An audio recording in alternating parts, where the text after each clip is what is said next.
আল্লাহ রাব্বুল আলামিন বলেন, আমি আমার রাসূলকে দ্বীনে হক সত্যের বিধান সহকারে দুনিয়ায় প্রেরণ করেছি।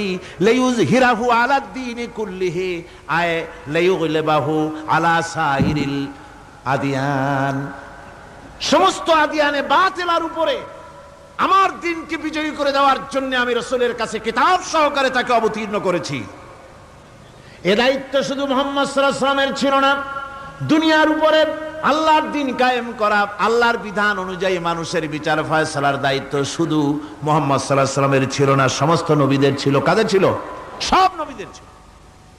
ফাবাআসাল্লাহু আন-নাবিয়্যিনা মুবাশশিরিনা মুনযিরিন ওয়া আনজালা মা'আহুমুল কিতাবা বিল হাক্কি লিয়াহকুমা বাইনান নাস। আল্লাহ পাক বলেন, সমস্ত নবীদের কাছে আমি কিতাব অবতীর্ণ করেছি এই জন্য যে তারা